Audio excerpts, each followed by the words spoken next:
Alright, here we are under the Y bed. So you've got 4 bearings.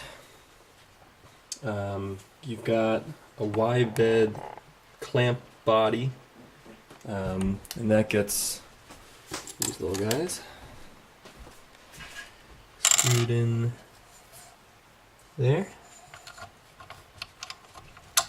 like that, and the belt goes through the middle, clamps it in.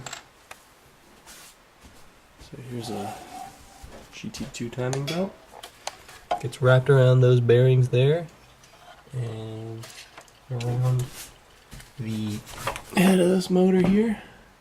Got a pulley.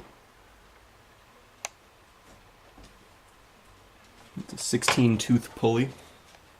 GT2 belt. Only a few places to get that 16-tooth pulley online.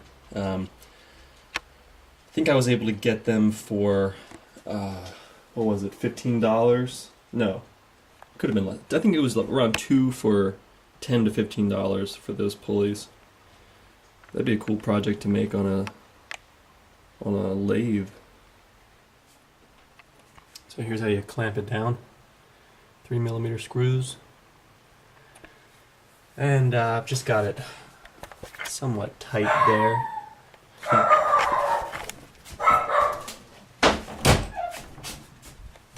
Somewhat tight there, or tensioned, I should say. Got it about in the middle, and another clamp gonna go in there. But tightening down the clamps, and then pulling the belt a little bit tighter.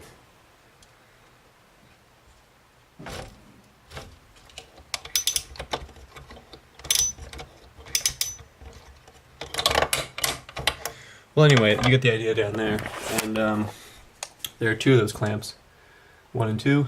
This is a cut 11/64mm GT2 timing belt.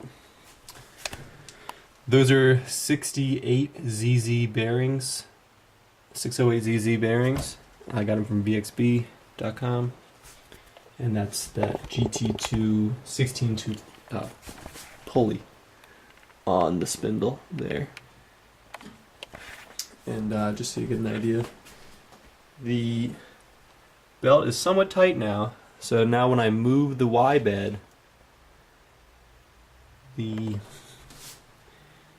belt will move with it. And if it's slipping, then you know that the clamps are not tight enough.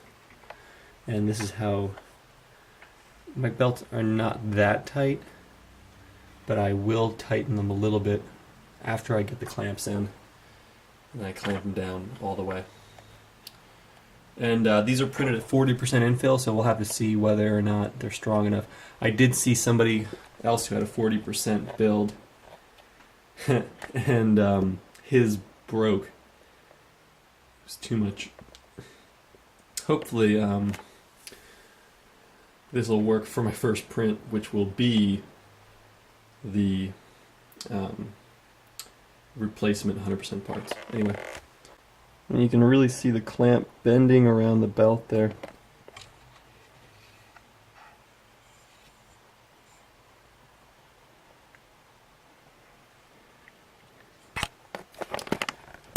As I tighten it, I've got it pretty tight now.